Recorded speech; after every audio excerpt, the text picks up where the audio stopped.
So, students, good morning everyone. Today is our topic on division of phase space. Phase space into compartments and cells. Division of phase space into compartments and cell, इसके बारे में हम लोग discuss करेंगे। Nothing special, हमने ये काम पहले भी बहुत बार किया है। हम जब प्रोबेबिलिटी के बारे में बात कर रहे थे वहाँ भी हमने एक पर्टिकुलर कंपार्टमेंट को एक नंबर ऑफ शेल्स में डिवाइड किया था। वही काम यहाँ करना है, कुछ भी नहीं। हम लोगों ने एक पर्टिकुलर एक कंपार्टमेंट कंसिडर किया जो कि पी एक्स से लेके P X plus D P X, मतलब जिसकी विड्थ है D P X, P Y से P Y plus D P Y and P Z से P Z plus D P Z, जिसकी विड्थ है in momentum coordinates and in position coordinates X to X plus D X, similarly Y to Y plus D Y and Z to Z plus D Z. अब मैं इस particular compartment को, मतलब अगर shortly इसे देखा जाए तो ये क्या है, वॉल्यूम है इन द फेज स्पेस जो कि D X D Y D Z D P X D P Y D P Z के कॉम्बिनेशन से मिलकर बना है।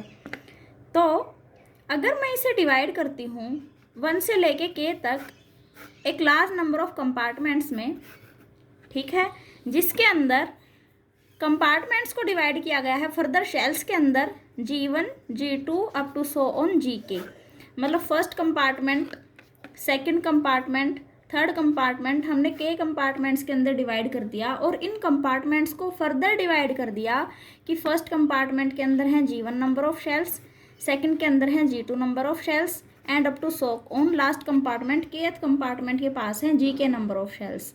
अब फर्दर इन शेल्स के अंदर भी तो कुछ ना कुछ नंबर ऑफ पार्टिकल्स एग्जिस्ट करेंगे। हम ले लेते हैं कि फर्स्ट शेल के अंदर हैं N1 number of particles, second के अंदर है N2 number of particles and up to so on Gk के पास हैं, kth शेल के पास हैं Nk number of particles. That's it.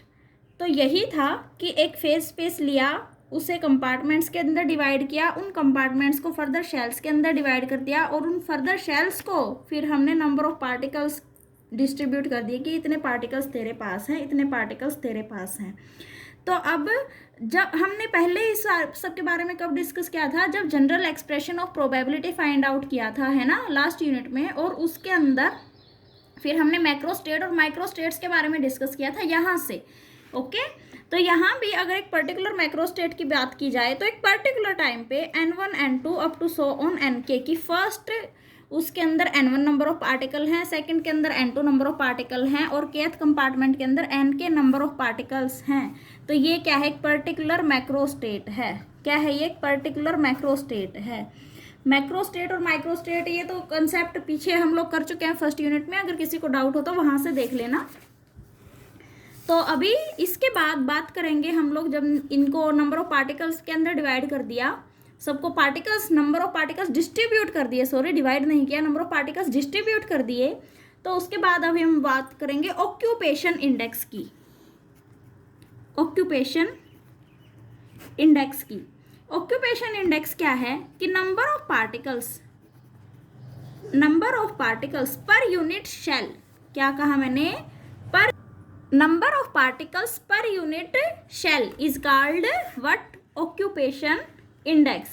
जैसे कि मैं सपोज कर लूँ मेरे पास N1 नंबर ऑफ पार्टिकल्स हैं किसके अंदर, G1 शेल के अंदर, यही तो था, G1 शेल्स के अंदर N1 नंबर ऑफ पार्टिकल्स दिए थे, तो इस पर्टिकुलर शेल का ऑक्यूपेशन इंडेक्स क्या होगा, N1 बाय G1।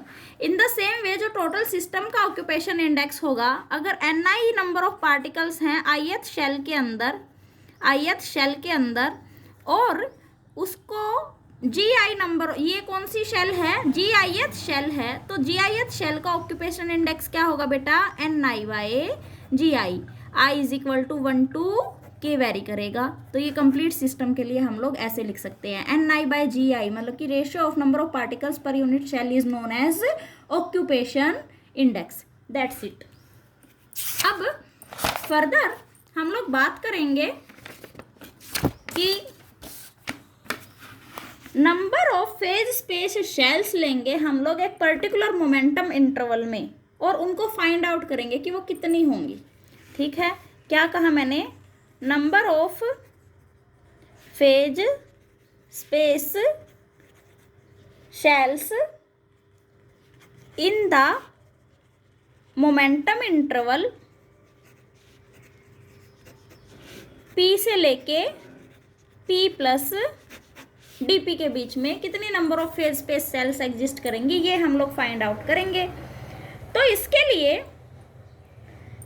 सबसे पहले number of phase space cells per unit momentum interval हम लोगों को पता होना चाहिए। तो वो कैसे निकाल लेंगे? Number of phase space shells पर यूनिट मोमेंटम इंटरवल वो किसके इक्वल होगी? GP DP मैं लेके चलती हूँ, होगी volume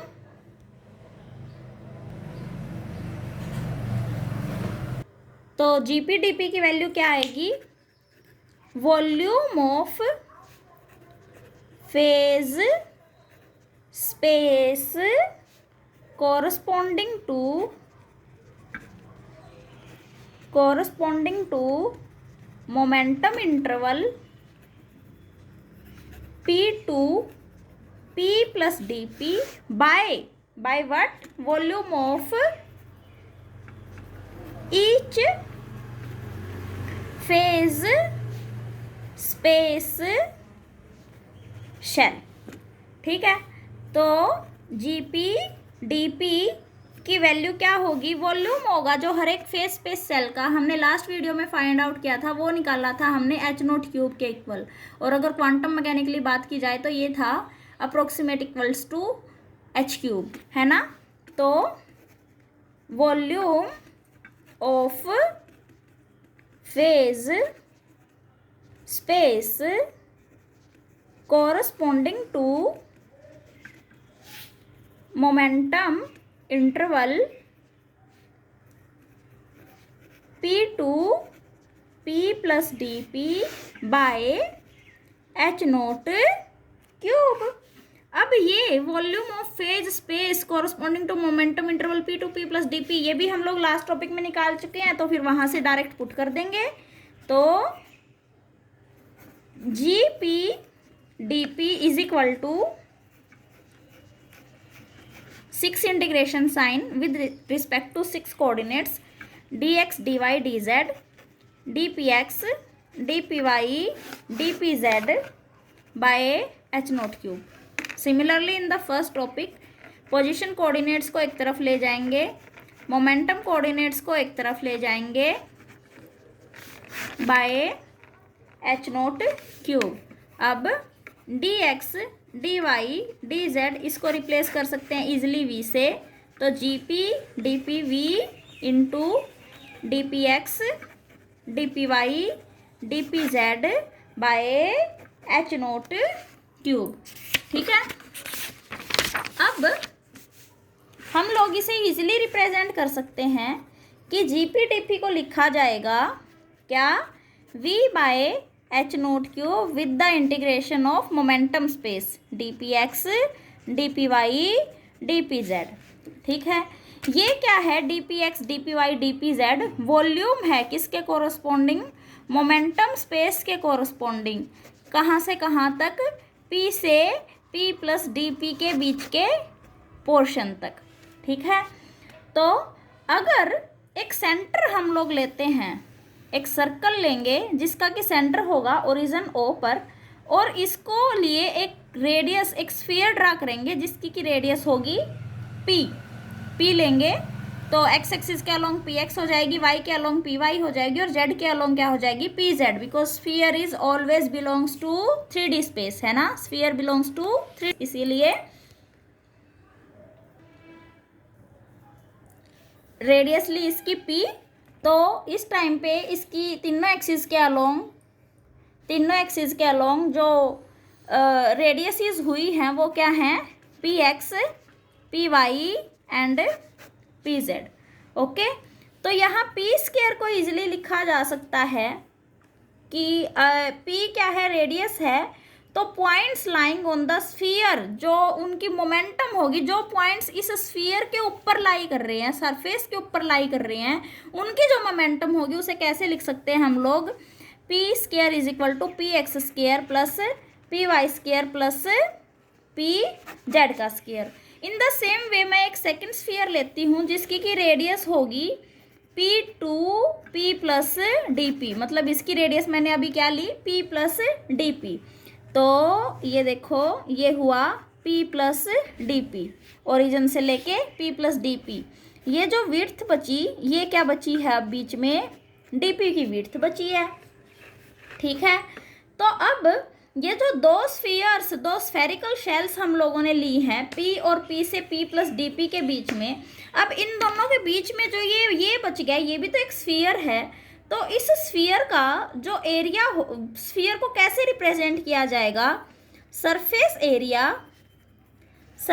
area of sphere of radius p into thickness of the shell, into thickness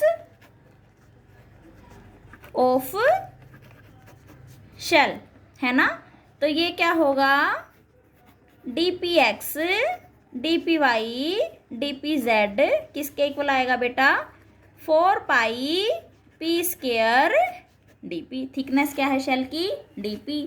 surface area क्या होता है स्फीयर का, 4 पाई r स्क्वायर। यहाँ रेडियस क्या है, p है, तो लिख दिया हमने 4 पाई p स्क्वायर। अब इजीली इसको रिप्लेस कर सकते हैं हम लोग इस इक्वेशन में। ठीक है, पुट कर देंगे, तो G P D P is equal to V by H naught cube into 4 pi P square D P, and that's it.